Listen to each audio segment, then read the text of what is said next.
I am a simple college student living alone in an apartment. I was very enthusiastic about the release of Pokemon Heart Gold and Soul Silver here in the States. I've purposely locked myself out of all media and the internet aside for school purposes. That means no 4chan, no Reddit, and no YouTube. As I was pretty busy with the school year and being poor at the time, I wasn't able to buy Soul Silver on its launch. After my school year was done though, I ordered Soul Silver on Amazon. However, it was going to take a week for it to arrive. I decided that during that time, I could replay my Crystal version on my Game Boy Color. However, I realized that long ago my mom threw it away, because I told her the save went dead, and I was very upset about it then. She also threw away my Silver version, so all I have left is my Game Boy Color. As such, I set out to GameStop and bought a used copy of Pokemon Silver, as it was the only Pokemon game left that they had for the Game Boy Color. $10, so it was fairly cheap. I then went home and started up the game for a nostalgia trip. However, that's where things started getting a little bit bizarre. The Game Freak logo started up as normal, but then it just froze. At first I thought the cart was just having an error or something, so I turned it off and then back on. The same thing happened. I tried pressing A and start over and over, and then all of the other buttons. Eventually, the logo vanished, and there was a black screen for about 5 seconds. Suddenly, rather than going to the usual menu screen, I was already in the game, in a previously saved file, which was weird as I was expecting all these cards to have been wiped when they were traded into GameStop. Either way, I wasn't complaining, as I would have chosen the continue option to see what the previous guy did anyway. First off, I checked his trainer information. His name was just ... I could also see that he had put 999 hours and 99 minutes into the game, with all 16 badges completed, 99,999.9 Pokédollars, and all 251 Pokemon on the Pokédex. Judging by these stats and the fact that he had caught Mew and Celebi, I'm guessing he probably used a Game Genie or Action Replay to get them. I was then curious to see what Pokemon he had in his party. To my surprise, I saw 5 unknowns and a 6th Pokemon named Hurry. I was thinking that this must have been some cruel joke by the person who played this game last, but I decided to check the profiles of these Pokemon anyway. As expected, they were different letters of unknown, all level 5. I was a little bit shaky with my unknown alphabet at the time, but I identified the word spelled out to be leave. As for the 6th Pokemon, it turned out to be a Cyndaquil. The Cyndaquil looked normal, but it was level 5 with only 1 HP left and only 2 attacks, Leer and Flash. I don't know why someone would name a Pokemon Hurry, but at the time I just ignored it. But the most eerie thing was that despite my volume being cranked to the max, none of the Pokemon he had their usual cries, just pure silence. Having enough of the team, I closed it. I was parked at what appeared to be a room inside Bellsprout Tower. However, for some reason there were no NPCs around. Even creepier was that the pillar in the middle didn't move at all, as if just leaning on its side. And again, there was no music at all. And there was no exit or ladder, or at least I thought there wasn't. I walked around for a few minutes, but couldn't seem to find a way out. This was certainly not a room I've seen in the Bellsprout Tower before. I tried checking my items for an escape rope, but the bag was completely empty. There weren't any wild Pokemon here either. Finally, I managed to find a ladder, which turned out to be behind the pillar. The screen just turned black, and the music finally started playing.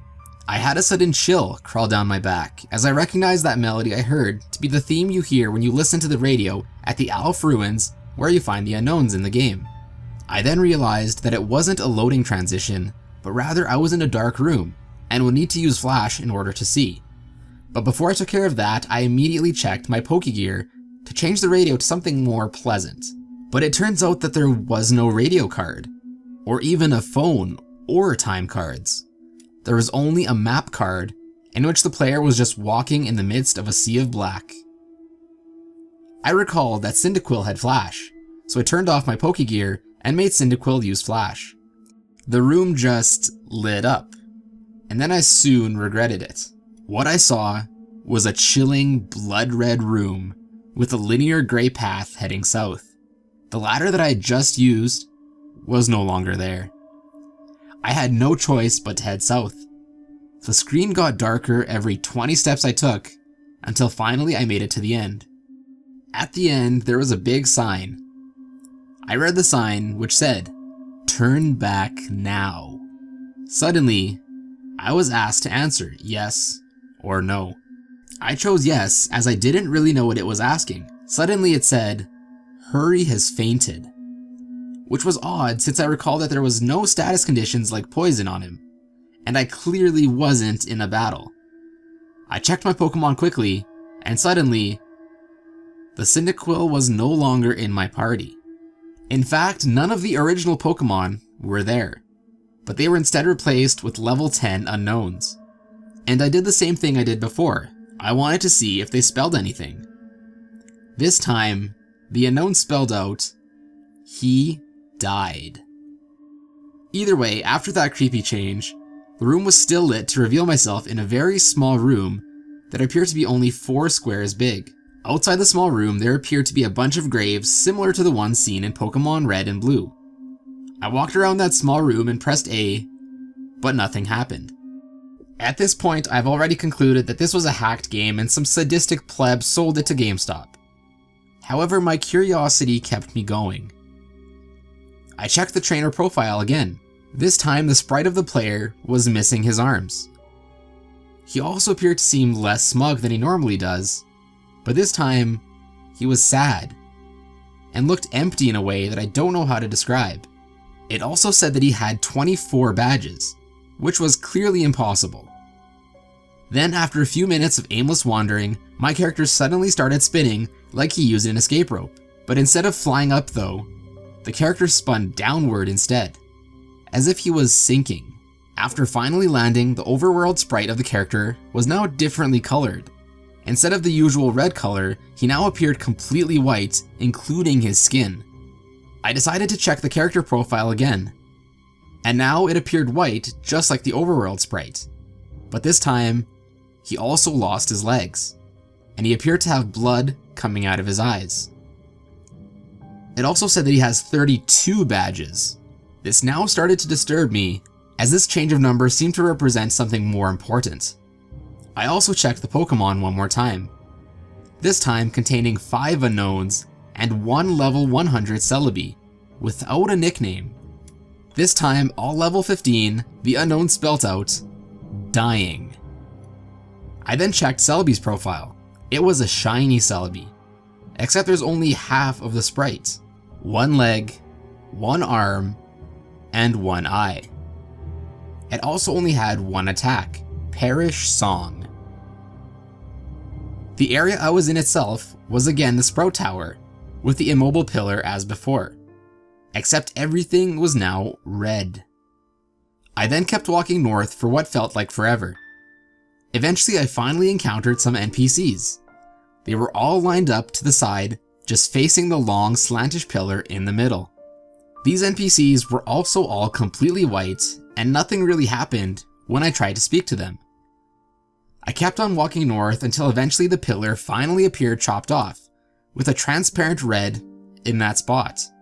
I then approached red, and without even pressing A, I was suddenly in a battle. The music started up again, and it sounded like the unknown radio music, but this time being played backwards. My character's back sprite matched the one from the trainer info, with bloody eyes, white skin, and lack of arms. Red sprite, however, was the same as before, except more transparent.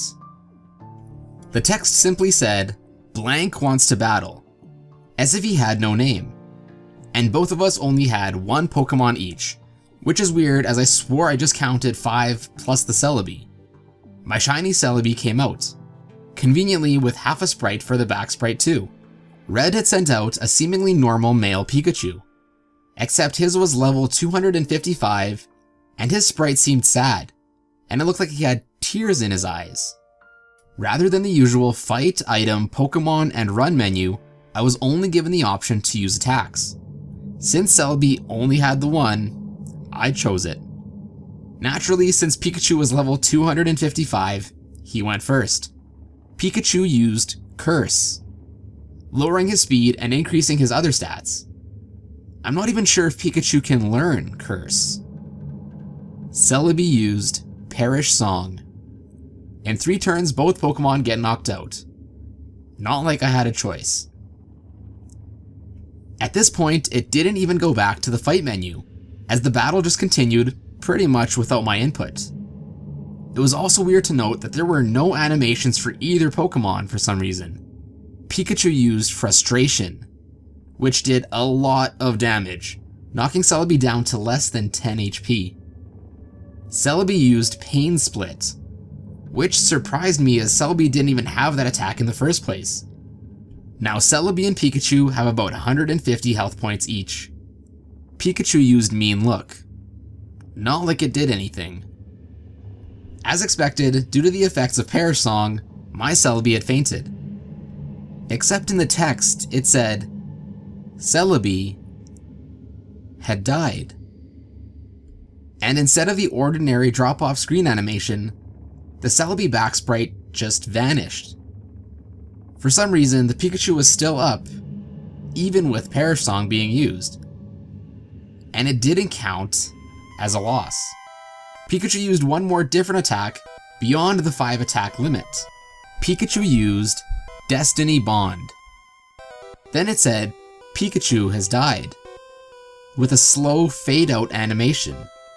And apparently I was the winner, as the transparent red sprite showed up and said, nothing. At this point, I just freaked out, as that transparent red sprite was suddenly beheaded, leaving nothing but his transparent body. At that point, the battle had ended and faded out along with the music. I was back in the overworld, along with another change to my sprite. He was now transparent, just like Red was. I quickly checked his profile, where this time the only thing that remained of him was his head with a transparent skin. The head was also zoomed in a bit, showing a black void in his eyes. It also now stated that he had 40 badges. I then backed out and checked my Pokemon. This time they were all level 20 shiny unknowns, which spelt out, no more. I was back in the room at New Bark Town.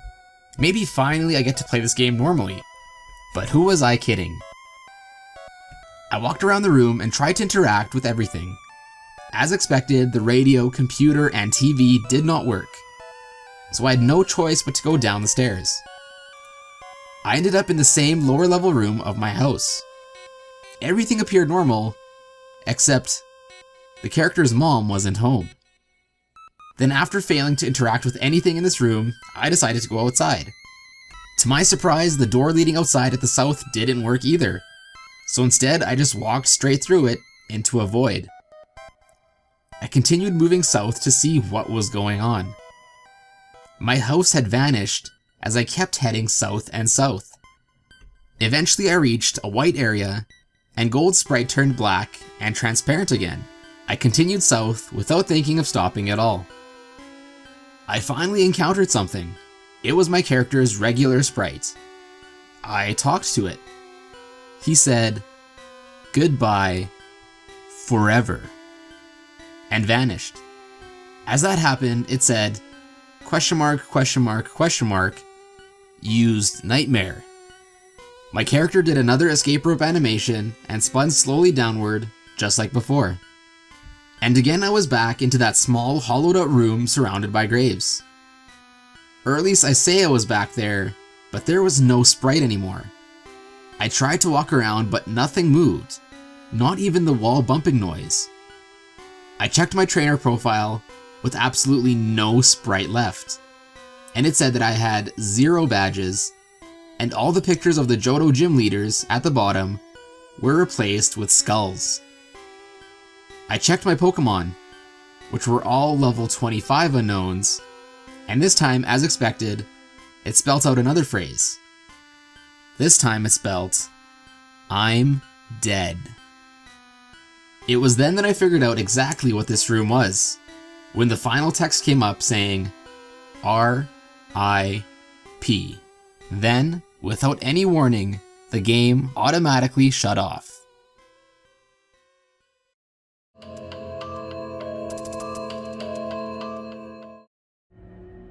I'm a total Sonic the Hedgehog fan, much like everyone else. I like the newer games, but I don't mind playing the classics either. I don't think I've ever played glitchy or hacked games before, though I don't think I want to play any after the experience I had. It started out on a nice summer afternoon. I was playing Sonic Unleashed until I noticed out of my peripheral vision that the mailman had arrived and put something in my mailbox as usual and left. I paused my game to go see what I got in the mail. The only thing in the mailbox was a CD-ROM case and a note. I took it inside. I looked at the note first and realized it was from my dear friend Kyle, whom I hadn't heard from in 2 weeks. I knew it was his because I recognized his handwriting, though what was weird is how it looked. It looked badly written and scratchy and somewhat difficult to read, as if Kyle was having a hard time writing it down and did it in a hurry. This is what he wrote. "Tom, I can't take it anymore. I had to get rid of this thing somehow before it was too late, and I was hoping you would do it for me.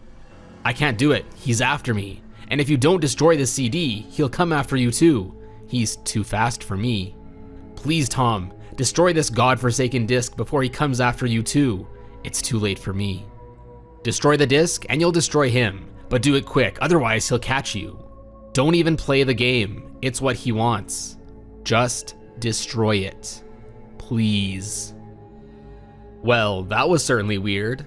Even though Kyle is my best friend and I haven't seen him in 2 weeks, I didn't do what he asked me. I didn't think that a simple video game would do anything bad to him. After all, it's just a game, right?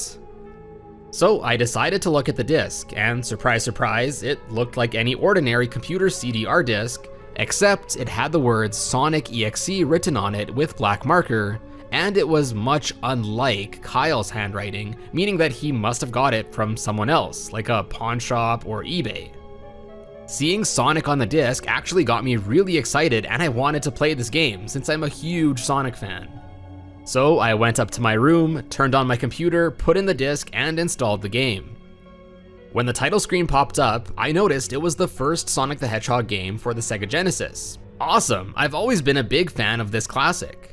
The first thing I noticed that was out of place was when I pressed start, there was a split second where I saw the title image turned into something much different. The sky had darkened, the title emblem was rusted and ruined, the Sega 1991 was now instead Sega 666, and the water had turned red, like blood. But the freakiest thing in that split-second frame was Sonic. His eyes were pitch black and bleeding with 2 glowing red dots staring right at me. And his smile had stretched wider up to the edges of his face. I was rather disturbed about that image when I saw it, though I figured that it was just a glitch, so I forgot about it. After it cut to black, it stayed like that for about 10 seconds or so, and then another weird thing happened. The save file select from Sonic the Hedgehog 3 popped up, which didn't make any sense. What was this doing in the first Sonic game? Then, if things weren't weird enough, I noticed something else was off. The background was the dark, cloudy sky of the Bad Future Stardust Speedway level from Sonic CD, and there were only 3 save files. The music playing was that creepy Caverns of Winter's music from Earthbound, only it was extended and seemed to have been in reverse. And the level preview image on the save file was just red static for all 3 files. What freaked me out even more was the character select. It only showed Tails, Knuckles, and to my surprise, Dr. Robotnik. Now I was sure something was up. I mean, how can you play as Robotnik in a classic Sonic game? That's when I realized that this wasn't a glitchy game. It was a hacked one. Yeah, it definitely looked hacked, but as a smart gamer, I wasn't scared, or at least I tried not to be. I told myself that this was just a hacked game, and there was nothing wrong with that. Anyways, after mustering up some courage, I picked File 1 and chose Tails. Then the game froze for about 5 seconds, and I heard a creepy pixelated laugh that sounded an awful lot like that Kefka guy from Final Fantasy, before again cutting to black. The screen stayed black for about 10 seconds or more, then it showed the typical level splash screen, except the simplistic shapes were different shades of red, and the text only showed Hill Act 1. The screen faded in and the level title vanished, revealing Tails in the Green Hill Zone from Sonic 1. The music was different though. It sounded like some peaceful melody, only in reverse.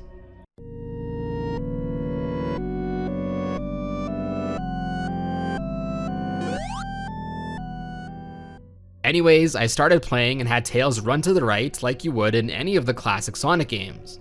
But what was odd was that as Tails was running along the level, there was nothing but flat ground and a few trees for about 5 minutes. And as I ran to the right, the peaceful music started to slow down and get lower and lower in pitch. I suddenly saw something and I stopped to see what it was. It was one of the small animals lying dead on the ground, bleeding. Even Tails had a shocked and saddened look on his face that I never saw him have before, so I had him move along and he kept that worried look on his face. As I kept moving to the right, I saw more and more dead animals as Tails moved past them, looking more and more worried as the music lowered and lowered even further. I was shocked to see them all dead in a Sonic game. They looked like somebody killed them in a rather gruesome way. A squirrel was hanged on a tree with what appears to be its entrails hanging out. A bunny had all 4 of its limbs torn off, and a duck had its eyes gouged out and its throat slit. I felt sick to my stomach when I saw this massacre, and apparently so did Tails. After a few more seconds, there were no more animals, and the music seemed to have completely stopped. Even so, I still had Tails move along. A bit later, Tails was running up a hill and then he stopped, and then I saw why. Sonic was there on the other side of the screen with his eyes closed. Tails looked happy to see Sonic, but then his smile faltered. Obviously, Sonic wasn't responding to him, pretty much acting as if he wasn't even there. Tails walked slowly towards Sonic, even without my input, so I thought this had to be a cutscene, right? Suddenly I began a growing feeling of dread as Tails walked closer to Sonic to get his attention. I felt that Tails was in danger and something bad was about to happen. I heard faint static growing louder as Tails was but inches away from Sonic and stopped and stuck his hand out to touch him. That foreboding feeling in my gut was growing stronger and I felt the urge to tell Tails to get away from Sonic as the static grew louder.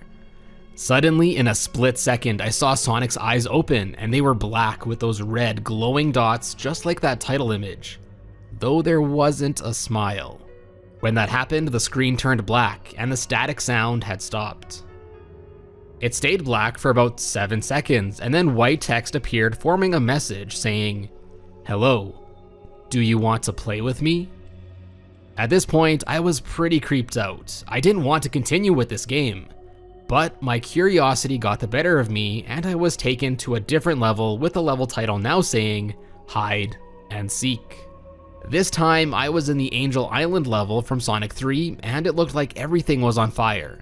Tails looked as though he was scared out of his wits this time. He actually looked at me and was making frantic gestures as if he wanted to get out of this area as fast as possible. This was super unsettling. I mean, Tails was actually breaking the 4th wall, trying to tell me to get him out of there.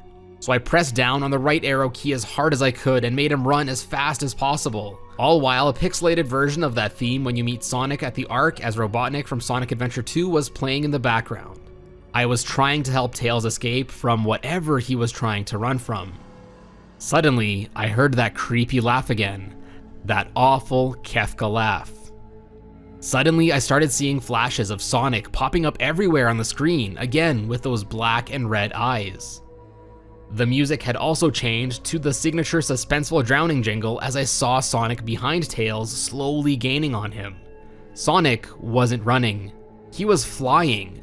The flying pose this sprite was using looked very similar to Metal Sonic's flying pose in Sonic CD, except here it was just Sonic. This time, Sonic had the most deranged looking grin on his face. He looked as though he was enjoying the torment he was giving Tails. Then suddenly, when Tails tripped, the music stopped and Sonic vanished. Tails just lay there crying. The scene was rather upsetting and I almost teared up myself. But then, Sonic appeared right in front of Tails, and Tails looked up in horror. Blood started to come down Sonic's blackened eyes as a grin slowly grew on his face as he looked down at the horrified fox. I could do nothing but watch. In a split second, Sonic lunged at Tails right before the screen went black. There was a loud screeching noise that lasted for about 5 seconds. The text from before returned, only this time it said, "You're too slow. Want to try again?" And then that god-awful laugh came along with it. I was so shocked by what just happened. Did Sonic murder Tails? No, he couldn't have. He and Tails are supposed to be best friends, right? Why would Sonic do that to him? I was then brought back to the character select screen, but the save file that had Tails was different. Tails was no longer in the box itself, but in the TV screen, which was flickering with that red static. Tails' expression scared me. His eyes were black and bleeding, his orange fur had gone black, and he had an expression of anguish on his face. Trying to ignore it, I picked Knuckles next. The laugh came again, and the screen cut to black and stayed there for another 10 seconds. This time, the level read, "You can't run." I was really freaked out by now. I couldn't really tell if this was a glitch or a hack or some kind of sick, twisted joke, or anything really. But despite all my fears, I kept playing. The next level looked much different. It had the background of the Scrap Brain Zone, but the sky background looked like the main menu. It had that dark, reddish, cloudy sky. But it was the music that creeped me out the most. It sounded like Giga's theme right after you beat Pokey in Earthbound. I also noticed that Knuckles looked afraid just like Tails did, though not as much, more rather he looked a little unnerved. Knuckles broke the fourth wall just like Tails did, and looked as if he wasn't sure what was going on, but I made him move to the right anyway. Knuckles ran down the straight pathway in this dark level, and as he did, the screen started to flicker red a few times. And then, that laugh came again. Then after a few seconds of running, I noticed several bloodstains on the metallic ground. I felt a growing sense of fear, again thinking something horrible is about to happen to Knuckles. He looked nauseated walking down this blood-stained road, but I still kept him going. Then again, Sonic appeared right in front of Knuckles with those black and red eyes, and that red static appeared again. Then the static stopped, and all that was remaining on screen was text saying, "Found you." Sonic found Knuckles already? What was going on? Anyway, red static came again, and then I was back to the level. Knuckles looked like he was panicking, and Sonic was nowhere to be found.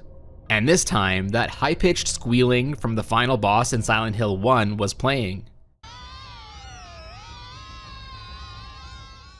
Was this some kind of boss battle with Sonic?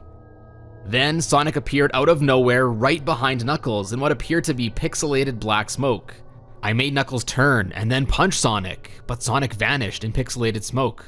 Another cutscene started playing as Knuckles fell to his knees and clutched his head sobbing. I felt his agony. Sonic was actually driving us both crazy.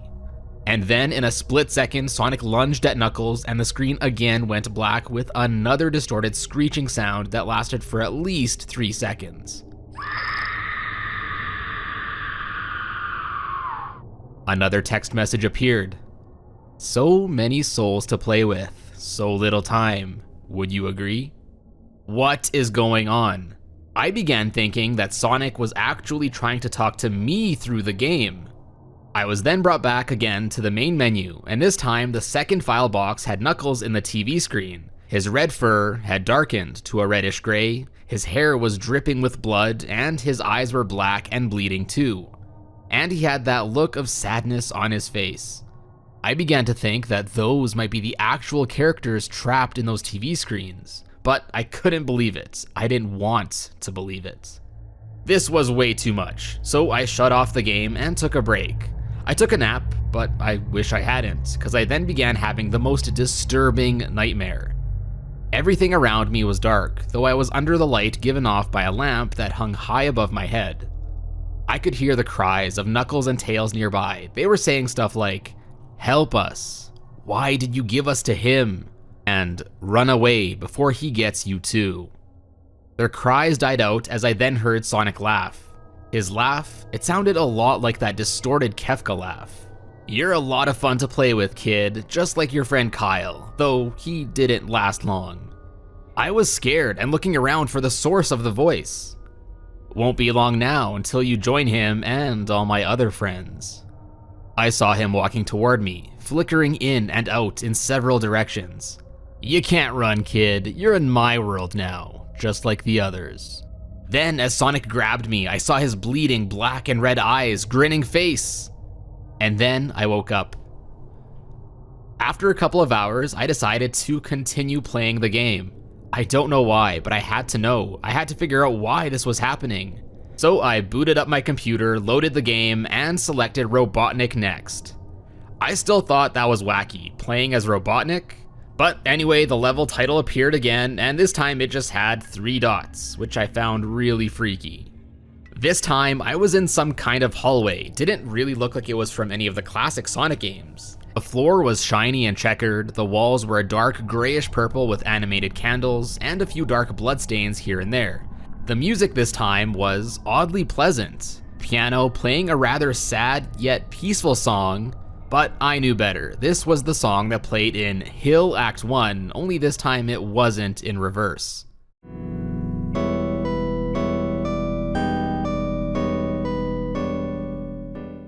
Robotnik didn't look entirely nervous like Tails and Knuckles did, but he did have a suspicious look on his face, as if he was just a bit paranoid. Even though I was scared out of my mind about what was going to happen, I again had Robotnik continue onward. I then stopped at a long flight of stairs leading downward. Now I was nervous. Even Robotnik seemed unsure of himself. As I controlled Robotnik down the stairs, I noticed that the walls were getting darker and more reddish.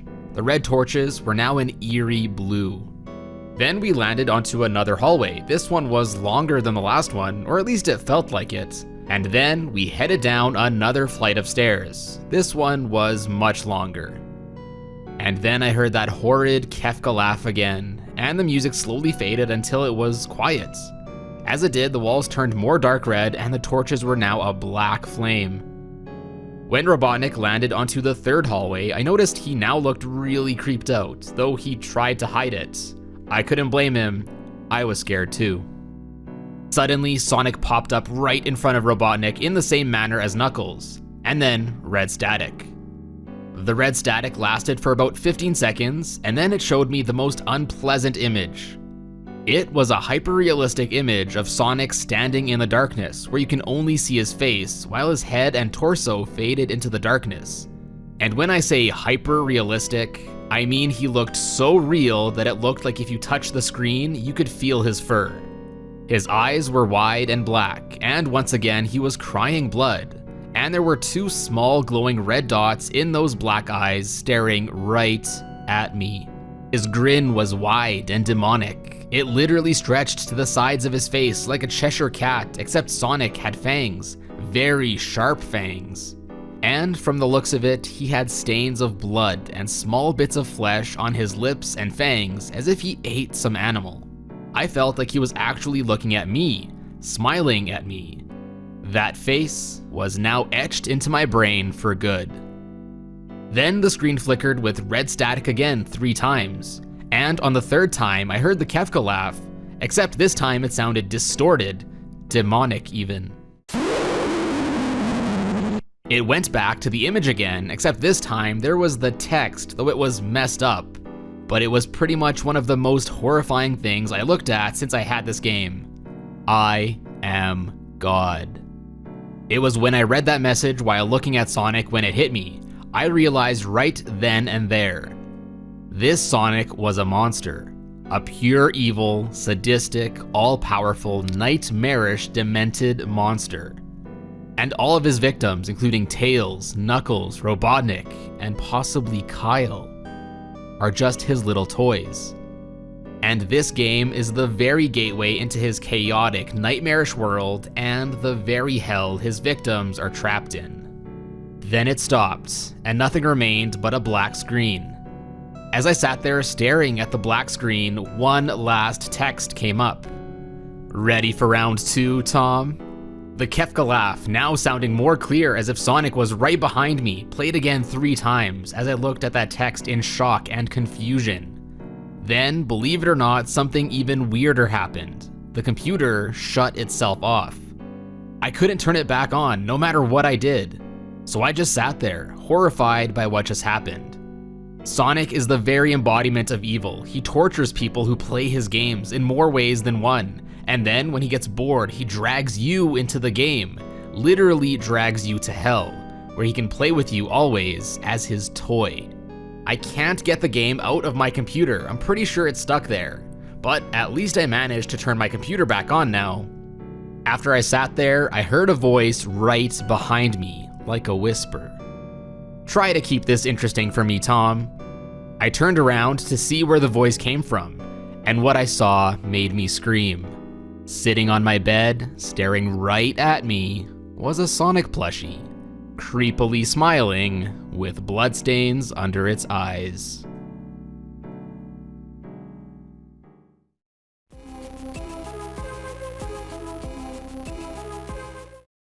Alright, time to rewind all the way to the prehistoric day of July 29th, 1995, aka the alleged build date of this beta version of Super Mario 64. And this predates the final release of the game in Japan by almost a year, and it even predates the original Nintendo Ultra 64 patent for the Nintendo 64 console.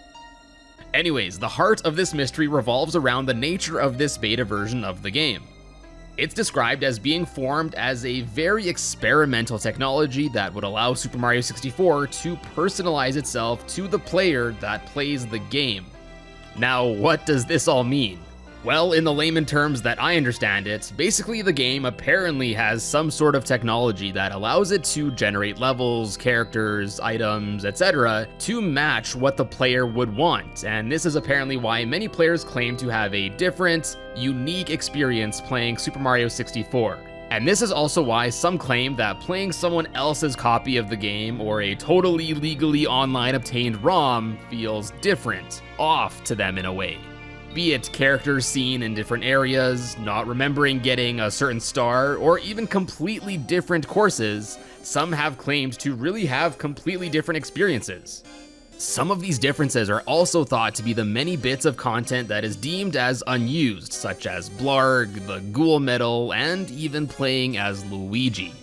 That's right, apparently some believe that these are withheld by the game since it didn't deem these were worthy in the person's unique personalization. Yeah, I don't know. I digress. So legend has it that this 1995 build was actually less of a beta of Mario 64, but it was more so focused on the artificial intelligence-driven technology that would allow all of this personalization. Some even speculate that it wasn't Nintendo that had developed it, but rather some unknown third-party developer who eventually sold this technology to Nintendo, who then used it in Super Mario 64. Either way, apparently this 1995 build was also a literal and figurative nightmare for playtesters. The build apparently had intense texture bugs, which would cause textures to flash and rapidly change colors, which would then induce seizures in some testers. And this was in addition to other playtesters apparently reporting creepy hallucinations after shutting off the game. Now, without getting too deep into bottom tier creepypasta territory, as some reported cases are literally nothing more than throwaway accounts posting, I kid you not, stories about the experience their uncle, who worked at Nintendo, had with the game, there are other slightly more believable reports which deal with an alleged developer who worked on one of the first builds of Super Mario 64. Now, this is of course an unverified claim, so please do take it with a grain of salt. This programmer apparently received the 1995 build after Nintendo procured it, and he described it as desolate and simplistic and completely lacking Mario at all, at least as we know him now, as only a low-poly, ordinary man was present in this build. As far as Peach's castle goes, apparently in this build it was all connected in one map, unlike in the final release in which the castle is segmented into different zones which the player has to load between. This developer also described the basement section of the castle as being much darker and foggier in this build. He then goes on to say that this basement was basically ground zero for testing the personalization AI technology that would track the player's, quote, cognitive desires, end quote. This would lead to the basement generating into crazy endless labyrinths, and apparently things got so bad that one playtester got so sucked into the game that he was found in the office the next day in a deranged state and was soon hospitalized. After this incident, apparently all playtesters were urged not to head down to the basement of this build. This is very similar to the now all too famous Wario apparition story, in which something similar would happen to a player entering the Dire Docks hallway in some personalized versions of the game. This is probably the most well-known case of the game allegedly being personalized to the player. The story goes that in some personalized versions, when the player would enter the 30-star door in the basement to the Dire Docks hallway, at one point, a large apparition of a Wario head would manifest and would subsequently begin to chase the player down the hallway, which itself too had become much longer.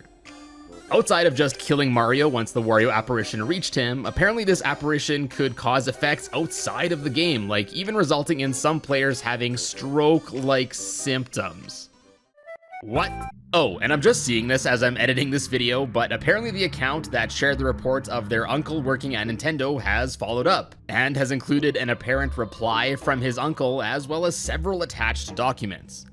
Now personally, I have a hard time believing any stories that deal with a relative working at Nintendo, but I think the documents that this user, 1995 SMB2276, included are pretty cool.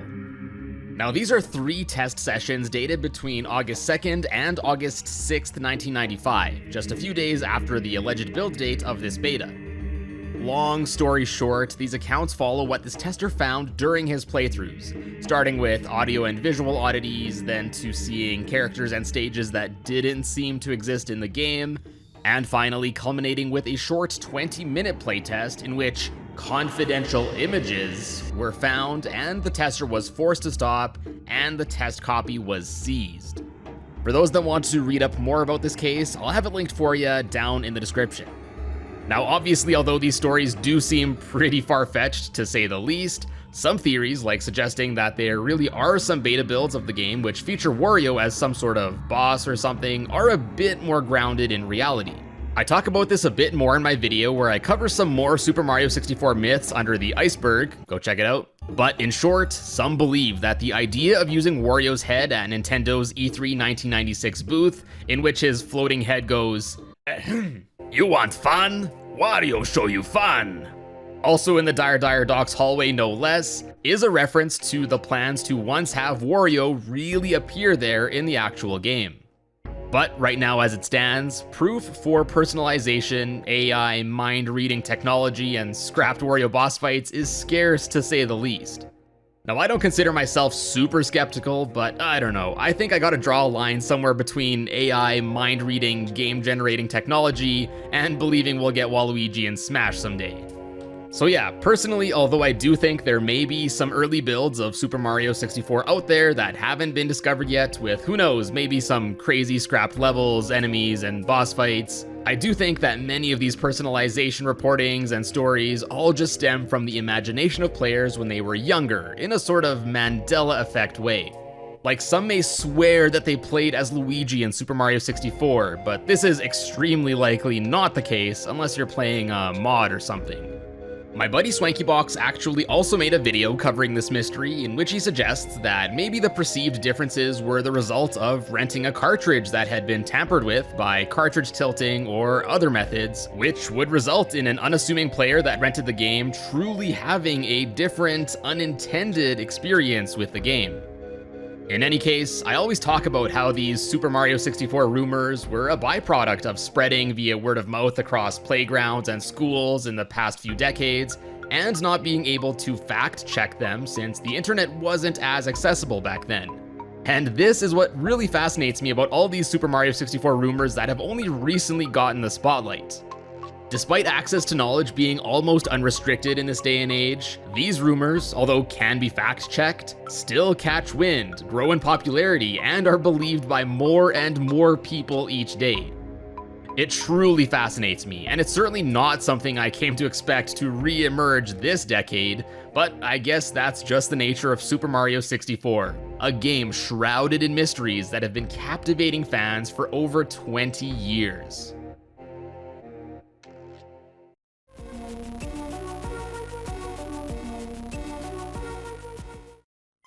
So first, some background to this myth for those that aren't super familiar with it. Lavender Town is a town that you can visit in the first 2 generations of Pokémon games and their remakes. In addition to the usual Pokémon Center and Pokémart found in most towns, Lavender Town is also home to a large 7-floor indoor graveyard known as the Pokémon Tower. And this isn't just any graveyard, but rather a graveyard for Pokémon that have, let's just say, fainted more than a few times. In a normal playthrough, to progress in the story, you must get to the top of the tower to rescue an old man from Team Rocket. This is after you have a battle with your rival who is there apparently mourning the death of his Raticate, and after putting the ghost of a dead Marowak to rest. A pretty wild day, if I do say so myself. Okay, but where is the mystery here, you might be asking? Well, I'm sure glad you're asking, and let me fill you in. Referencing the official Creepypasta wiki, the Lavender Town Syndrome, which is also sometimes referred to as the Lavender Town Suicides or the Lavender Town Tone, is the apparent peak in illnesses and suicides in Japan, mostly among children aged 7 to 12 years old. This peak period was allegedly shortly after the Japanese release of Pokémon Green and Red, which launched in Japan on February 27, 1996.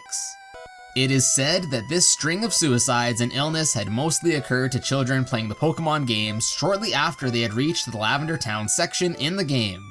At first, people were puzzled as to why this was happening, but they soon came to the conclusion that it must have something to do with the music heard in the area, which had high frequencies. And the reason it was only affecting younger children was because, as studies have shown, there are certain high frequencies that only children can hear. Rumor has it that due to the effects of the Lavender Town music, upwards of 200 children had reportedly taken their life, while many more had suffered from other ailments such as severe headaches. The music that had seemingly caused this was quickly changed by developers to a lower pitch in future shipments of the game to prevent more of these occurrences from happening. After this change was made, it seemed that children were no longer being affected.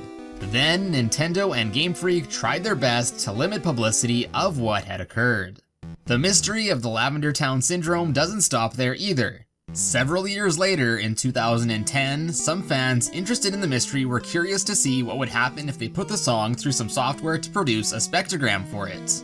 Now, for those unaware, a spectrogram is basically a visual representation of the spectrum of frequencies of a sound, song, or other signal.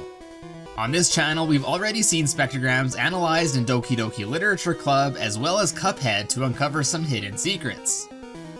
In the same manner, when these fans had visualized the spectrogram for the Lavender Town song, several unknown Pokémon were visible.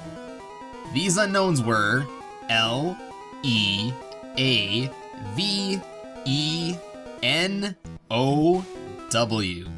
Leave now.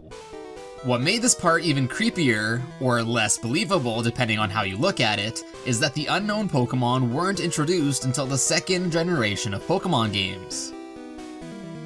And from then on, the mystery of Lavender Town has lived on. Was it true, or is it just an urban legend? Now personally, although I think much of this mystery is nothing more than just a myth, there are some half-truths to be had here. But before I get to those, let's do some debunking. So first off, many people believe that the song used in Lavender Town was changed between the original Japanese and North American releases of the game. But contrary to popular belief, according to the Bulbapedia, the music in Lavender Town was never actually changed between any of the original releases of the first generation of Pokémon games. Yep, so all of those so-called original Japanese versions are most likely just fan remakes. Some fans have even called out these remixes for using more audio channels than the Game Boy can even support. Regardless, some fans still assert that they do in fact hear a difference between the Japanese and North American version, but personally, they sound pretty much the same to me. Next, the alleged spectrograms are also all pretty fake. In order for a Pokemon like Unknown to be visualized in a spectrogram, the audio difference would have to be pretty noticeable, as you can hear in this video.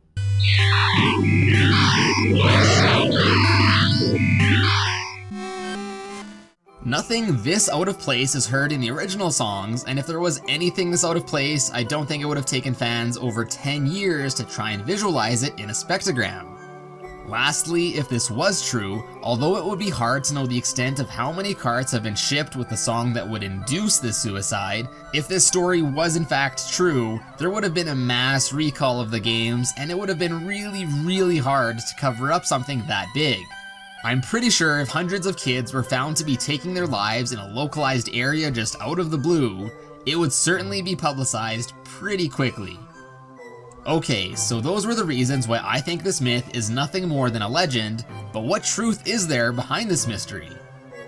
Well, something sort of similar did actually happen in Japan, albeit at a much less severe scale.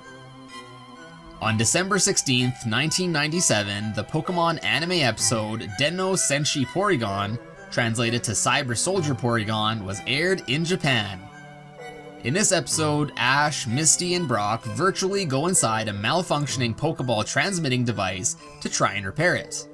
In this episode is a scene in which Pikachu uses his Thunderbolt move on a cyber missile which caused the screen to flash between red and blue pretty quickly. As a result of this scene, almost 700 viewers were taken to hospitals due to having a photo-induced seizure, and 2 of these viewers were hospitalized for more than 2 weeks. 12,000 other non-hospitalized cases were also reported, with problems including symptoms resembling mass hysteria and other illnesses.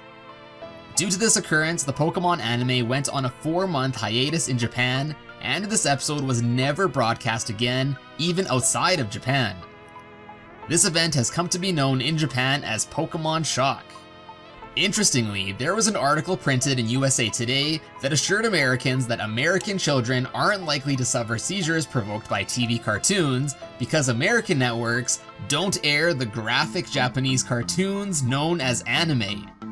And although the flashing lights were in fact Pikachu's doing, since the episode, outside of a few tiny cameo appearances, Porygon has never been featured in any episodes of the anime since.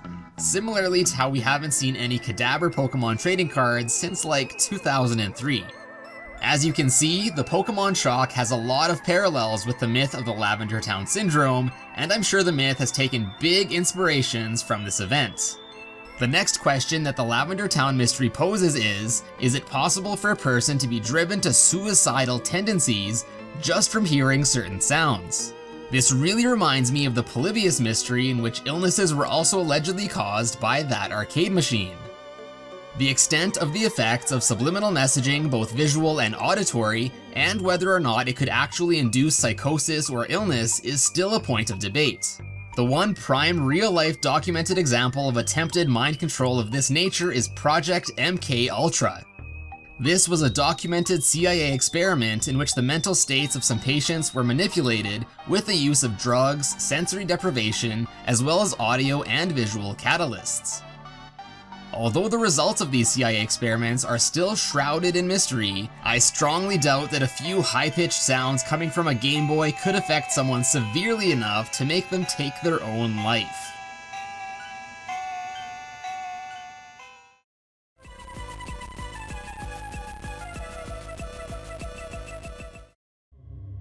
If you're anything like me, you'll love to research. You know, look things up, learn new things about your favorite gaming icons. If you're anything like me, you also love Super Mario 64. I was up late one night, and I had just finished playing Mario Galaxy. Nintendo. Growing up, I was always a huge fan of Mario. I loved his games and character, and I hated Sonic. Mario was my hero, and he could never do wrong. Now, I'm something you'd call a bit of a nerd, though personally, I prefer the term geek. I know just about every fact there is about Nintendo, every hat change, every time Donkey Kong picks up a barrel, but one thing I didn't know about was a game that I never truly understood: Super Mario 64 for the Nintendo 64. Mario 64 had a development that was troubled. Many people shifted around the departments to work on this game. Of course, something would go wrong. In hindsight, knowing what I know, it's crazy to me how little got out to the public. So it all started in 1995. Space World Expo, every Nintendo fan's dream. The 1995 build was one of the first times we saw Mario 64, and it should have been the last. See, unlike you, dear listener, I played that build. I actually recently found it online at an auction for a measly 4 cents. And let this be a warning for any Nintendo fan that feels fearless. If you ever somehow manage to get your hands on a copy of this 1995 build, don't play it. Anyways, when the copy that I ordered finally came in the mail, I rushed to boot it up, and at first, everything started up how I remembered it so long ago. Mario 64, what a great game that was. The camera, controlled by Lakitu, centering on Mario as he made his way out of that iconic green pipe, and followed him on his perilous journey through this once cherished and peaceful kingdom, now torn to bits and pieces by the fierce and merciless Bowser. I gotta say, I always loved Nintendo's alternative storytelling. The focus was never on Peach, Bowser, or Mario. The focus was on the environment, and that's where my troubles began, actually. The gameplay was still as I remembered it. Long jumps, triple jumps, yahoo, bing bings, wahoos, all that stuff. Goombas were still Goombas, and thwomps were still thwomps. That terrifying ear of the thwomps still haunts my dreams. I smacked down King Babam just as easily as I once did at the young, fresh age of 8 years old. However, from the get-go, something seemed off. That Chain Chomp was just slightly off base. Koopa the Quick wasn't nearly as fast as I remembered, and he took a slightly different route too. Maybe my memory was just failing me, but I swore things were different the first time. And it wasn't just Bob-omb Battlefield either. Every level felt slightly different, but I still had a great time. Mario is still Mario, I thought to myself without thinking twice. Whomp's Fortress, Cool Cool Mountain, Jolly Roger Bay, even the Secret Aquarium. The game was still just as fun as I remembered it being, though maybe nostalgia was just catching up to me as something did feel off. Then I got to that level. Even as a kid, I never felt comfortable in Wet Dry World. That creepy skybox, the empty level design, not a single toad in sight. The level always unnerved me, and even more so now. Every time I played it, something felt different. Platforms were in different spots, different enemy behavior. It was all as if the game was learning? Nah, that's stupid. There's no way a game could be learning like that, especially a game that's like 25 years old. There's no way it was alive. So much of that level felt unfinished, like a beta level left in for some odd reason. There was one star I had a really rough time getting. It was almost as if the platforms to normally get up there weren't there. Eventually, I realized there must be something wrong with this level, and I gave up trying to get that star. I thought to myself, there are plenty stars in this game, why not just make up for that star in another stage? So off to Whomp's Fortress I went, and that would be a decision I would instantly come to regret. I hopped into the painting, selected the only star I hadn't gotten yet, the red coin star. Again I realized something was wrong with this stage. The game had called for 8 red coins, as it did in the final build. However, I looked high and low, but the 8th red coin could not be found anywhere in the map. I checked in every spot where the red coins were supposed to spawn, but it just wasn't in any of them. Surely this was some kind of mistake, right? I guess things like this should be expected, this being an earlier build of the game after all, but then I saw it. At the base of the course where Mario spawns in, there was a door. I didn't remember there being an interior to Whomp's Fortress. Regardless, I walked through the door cautiously. Right off the bat, things seemed way off. This level was nothing akin to a normal level, nor did it show conventional signs of being incomplete, as would be expected from a typical beta build. What I saw was much more bizarre. Untextured floors, rooms unlit. I turned into Metal Mario as soon as I walked in, but no music cue played. In fact, there seemed to be an eerie lack of sound in this room. That's when things got really weird. Platforms started to move before my eyes as if compelled by some unseen thwomp under the level. Enemies spawned in and despawned before my eyes. Coins appeared and disappeared. It was so weird. Again, the game felt alive. Almost as if interacting to my thoughts, a strange painting appeared on the wall. It was a brain. Now, I consider myself an expert on Mario 64, but I have never seen this painting before. I cautiously jumped in. Expecting to be teleported to a new location, I heard it. Boo's familiar laugh, but distorted. It sounded off, as if pitched down and pitched up at the same time. Then my game crashed. I quickly reset the game and reloaded my save. Everything was normal again. Must have been some freaky glitch left behind in this build. And for some reason, I had one more star than I had before resetting. Oh well, I thought to myself, time now to take on Bowser. I started walking up the stairs to the third Bowser stage, and then I saw him. Wario? He's not in this game. He was in Mario 64 DS, but never in the original. He also appeared only as a floating head, just like Mario's floating head on the title screen, but unlike that one, there was something very sinister about Wario here. The more I looked at him, the more he started to fade in, as if becoming real before my very eyes. In a fit of panic, I smashed the reset button, but it seemed a little too late. The next day, I decided my mind must have been playing tricks on me. So I decided to go take on Bowser one more time, and this time the staircase was Wario free.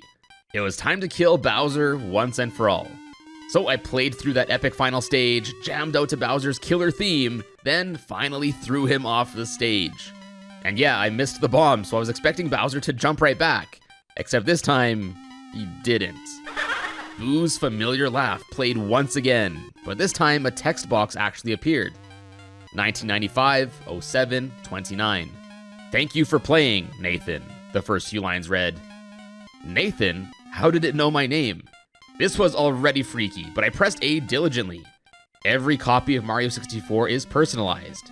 In this build, you will find an early version of our personalization algorithm, not unlike the one in the final game, but a lot more active than that one.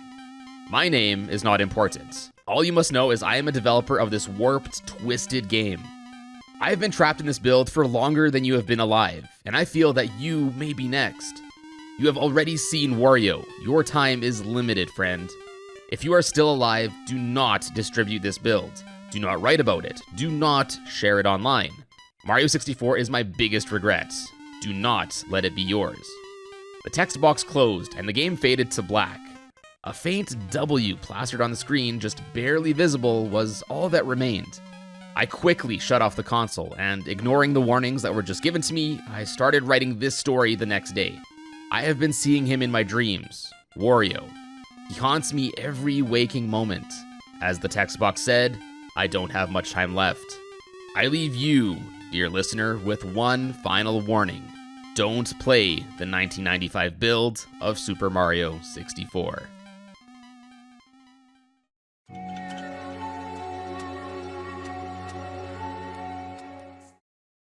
Originating back in 2010, currently the first documented posting of the original poem titled Hypno's Lullaby was posted to the Poke community forums by user Hybrid Trainer.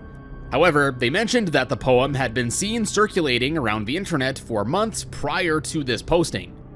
But it was from this post by Hybrid Trainer that the poem finally began to spread faster across the internet. A few short months later, on November 19th, 2010, a creepy reading of the poem was uploaded by Trainer Derek, and this only caused the poem, as well as the dark mystery of Hypno, to spread even further. And, as of the making of this video, Trainer Derek's video has amassed over 3.7 million views. Trainer Derek has also credited himself as the creator of Hypno's Lullaby in a recent video reacting to the new Friday Night Funkin' mod. But later in that same video, he also mentions that he came across the poem elsewhere. I came across, if you've read the description of the video, you've heard this before, it's nothing new, but I came across a poem that was essentially what Hypno's Lullaby exists as in my video. I altered the wording of it slightly to make it more like a song. So I guess he's referring to himself as the creator of the YouTube song version, not the poem itself. So, it seems that who actually wrote up the original poem is still currently a mystery. Anyways, I've talked about it lots, but let me read you the poem itself and slap on some cliche creepypasta music just like in Trainer Derek's video. Come, little children, come with me. Safe and happy you will be. Away from home, now let us run. With Hypno, you'll have so much fun. Oh, little children, please don't cry. Hypno wouldn't hurt a fly. Be free to frolic, be free to play. Come down in my cave with me to stay. Oh, little children, please don't squirm. Those ropes I know will hold you firm. Now look to me, the pendant calls. back and forth your eyelids fall. O little children, you cannot leave, for you your families will grieve.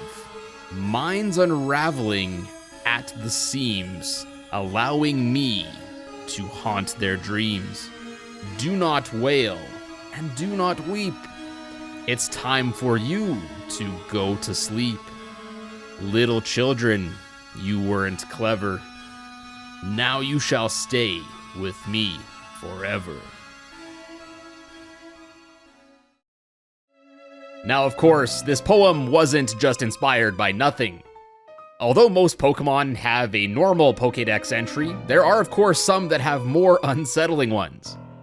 And while Hypno's Pokédex entries have always been rather creepy leading up to the third generation of Pokemon games, it was the entry seen in Pokemon Fire Red that's credited as the biggest inspiration for this poem. The entry from that game reads, "It carries a pendulum-like device. There once was an incident in which it took away a child it hypnotized." Since the 2010 inception of this Pokemon mystery, it has of course spread, spawning various other readings, interpretations, ROM hacks such as the one you've been seeing in the background gameplay, and there was even a diary entry seen in Pokemon Ultra Sun and Moon that outlines a child noticing that a Hypno took away another kid, and then noticed a week later that a Drifloon took the kid away instead, another Pokemon known to take kids away. That kid has got to be one of the unluckiest kids in the Pokemon universe. Anyways, this Hypno diary entry, some fans believe, is the result of the surge of popularity seen with the Hypno's Lullaby creepypasta. Then, in addition to all of these, there were of course several creepypasta stories written over the years. And I'm not much of a creepypasta guy anymore myself, but there's actually some pretty decent ones, like one written in 2017, which I'll have linked for you down in the description if you'd like to check it out.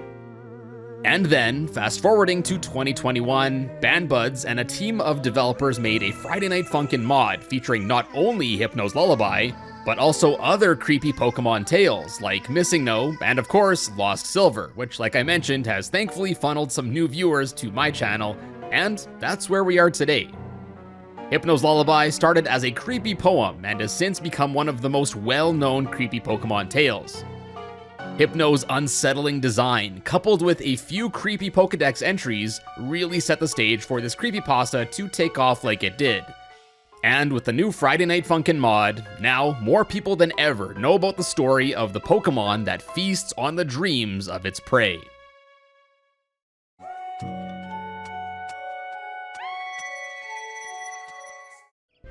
Now, I've covered several Mario Party games on this channel over the years, so when I started getting numerous comments this week telling me to check out the Mario Party DS anti-piracy screen, I just assumed there was a newly discovered anti-piracy screen in the game or something that they just wanted me to check out, since I've covered some anti-piracy stuff like this in the past, like the creepy tune that plays in Cuphead if you play a pirated copy.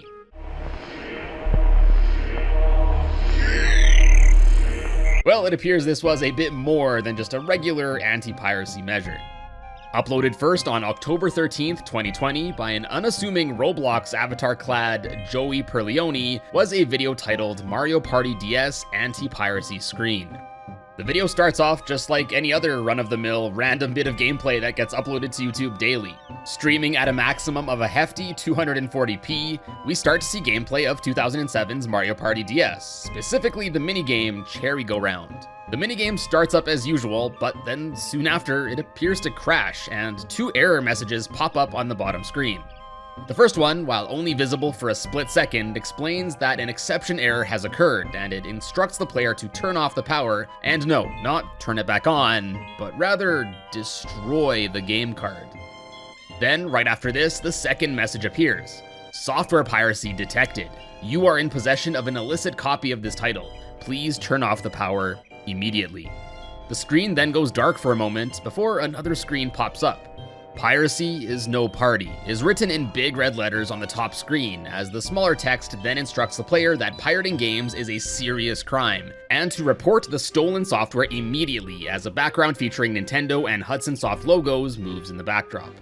Then what I think is the most interesting thing here is of course the bottom screen, where we can see Mario, Wario, Waluigi, Yoshi, Toad, Peach, Daisy, and the rest being locked up behind bars.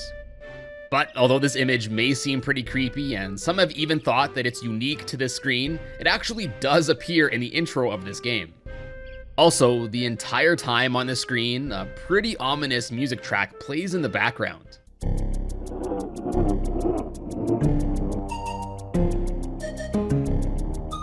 But I honestly think this track slaps pretty dang hard.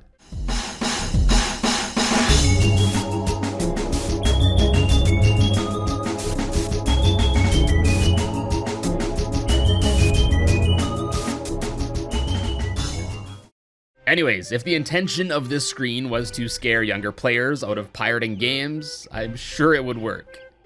After this video, nothing else was uploaded for about 2 months, until December 17th, when Joey Perleone uploaded an extended version of the background tune, which was apparently just titled "Piracy is No Party." In this extended version, it was also revealed that later in the track, police sirens, as well as a female Japanese voice, can be heard.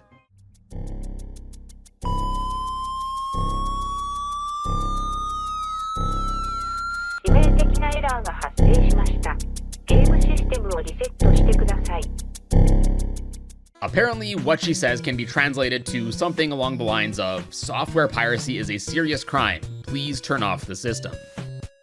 Then, a few days later, on December 20th, 2020, Joey uploaded another gameplay video, this time, thankfully in HD quality. This video again starts off pretty normal as we see Luigi taking his turn on the Kamek's library board. Luigi's dice roll brings him to a Monty Mole's item shop space. The player decides to visit and takes the warp pipe to get there. On the other side, Luigi is first welcomed by Monty Mole, but then, "Oh, I'm terribly sorry," the Monty Mole says. "I don't serve criminals." Luigi is then presumably kicked out of the shop as the screen fades to black. When it faded back in, it wasn't back to the normal board, but rather to a new, never-before-seen boss minigame. Run is the name of this never-otherwise-seen minigame, and its description ominously just reads, "There is nothing you can do." No controls here, none. No buttons, no stylus, no mic, nothing. All we see is this foreboding preview screenshot of a giant Monty Mole seemingly chasing Mario and Wario as they appear to be trying to dig their way to safety. The minigame then loads up with gameplay only showing up on the bottom screen. Monty Mole is seen expediently clawing his way to a helpless and motionless Luigi. Just as Monty reaches Luigi, Luigi is swiped towards the bottom of the screen, and the game crashes, just like in the first video. This time though, apparently a sprite was not found at a certain hex value address. Once again, the player is told to turn off the system, but instead of destroying the game cart, the player is instructed to check for lost system components. Another pirated software detection message appears briefly before again, the game kicks the player back to the same anti-piracy screen as before. On December 21st, 2020, another video was uploaded by Joey, this one being much shorter in terms of content. This video just shows Luigi and the rest playing the Rail Riders minigame. Soon after starting, Luigi quickly loses speed and the game crashes again with another exception error and software piracy detected screens combo. And then lastly, and most recently, at least as of the time of making this video, is another video posted by Joey on December 22nd, 2020, titled Final 5 Frenzy Death Event. Death events in Mario Party? Sounds about right. This time, the video takes place on the DK's stone statue board at the start of the last 5 turns of the game. The Final 5 Frenzy starts out, and this is actually a normal occurrence in the game where before the last 5 turns, Bowser will pull up and give the losing player a helpful bonus. Anyways, in this video, Bowser here lists out the current rankings of the game. Yoshi in first, Daisy in second, Waluigi in third, and Luigi, well, let's just say he didn't seem to have that great of a game, and I have a feeling it's not about to get any better. Luigi is summoned before Bowser and is given the roulette screen, but instead of helpful bonuses like more coins or stars, the only result here is a thwomp. Having no other possible outcome, unsurprisingly, thwomp is landed on, and then Bowser tells the player, "Criminal chumps like you have no place in this party." Then soon after, a thwomp comes crashing down from above, and yeah, I think we might need to call an ambulance. right after, yet another piracy detection screen pops up, and you guessed it, we get to listen to the groovy, sneaky beat once again.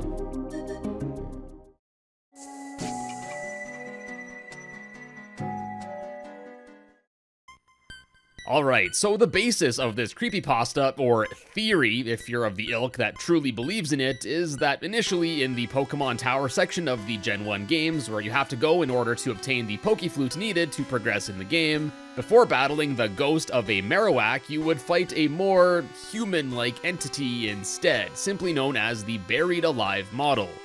Now this thing, whether it's a ghost of a dead Lavender Town denizen, or more likely a decaying body that has been, as the name implies, buried alive, isn't 100% clear, but it's also been referred to simply as the Buryman or Buryman script after the alleged chunk of code that was made for it in the game. But for the sake of brevity in this video though, we'll just call him Barry. Now, as the legend goes, in the original intended way the end of the Pokemon Tower was to play out, you would reach the top floor of the Pokemon Tower and then find Barry at the end of the room. Then, once you would interact with him, Barry would start to speak. "You're here," he would say. "I'm trapped, and I'm lonely, so very lonely. Won't you join me?" Then, after this bit of monologue, the game was to initiate a battle sequence, much like how you would get one after interacting with many of the other trainers in the game. But this one is of course a tad different as well. I mean, we're battling against a decaying corpse here. And although you would have battled against two Pokemon seen in the game normally, a Muck and a Gengar, apparently this battle would have also featured another creature never normally seen in the game. A pair of creatures that just appear as a shriveled, decaying hand known only as White Hands. Now, I've heard some rumors and theories that these monsters might have been chosen to represent parts of the person that was buried alive. The Gengar to be the soul, Muck the decaying innards, and the hands to just be, well, the hands.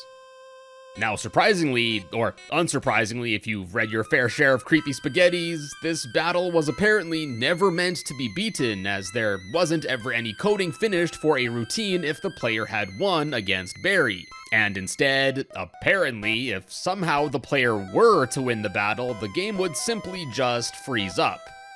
But on the flip side, there was, allegedly, more programmed in the Buryman script for if the player had lost the battle to Barry. And this was actually, apparently, going to be an ending to the game. Yeah, not just getting sent back to the last Pokemon Center or whatever, but a true and permanent game over. Anyways, apparently, after losing, Barry would have said, "Finally, fresh meat," as well as a whole bunch of unintelligible stuff. Barry would then drag the player around and then into the ground to, I guess, meet their demise and be consumed. After this sequence, a game over screen was to be shown on screen with an image of Barry eating the player in the background. And as a bonus side effect, this ending was, allegedly, to also write this image to the internal memory contained in a Game Boy, and would then replace the normal Game Boy graphic that you see when booting up the system. And additionally, instead of the iconic that you normally hear when booting up a Game Boy, just static noise would be heard instead. And without the know-how on how to write over this on the Game Boy's internal memory, your Game Boy would be stuck with this effect forever. Now, much like the alleged Lavender Town syndrome, it isn't clear why a developer would, allegedly, put this in the game. And unfortunately, much like with most creepypastas, since no concrete proof, footage, or other evidence of this allegedly scrapped section of the game has ever been found or documented, this story remains one of the most well-known Pokemon mysteries to this day, with some people, for whatever reason, actually still believing in its existence. And that, my friends, is the short story of Buried Alive. I have a whole list of reasons why this story is nothing more than a creepypasta meme, but what do you guys think? Do you think there's any shred of truth to this story? Anyways, I hope you enjoyed this video. If you did, be sure to check out some of my other Mystery Bits videos I've made, and subscribe to find your way back here in the future. And as always, thank you all so much for stopping by today, and I will see you in a bit.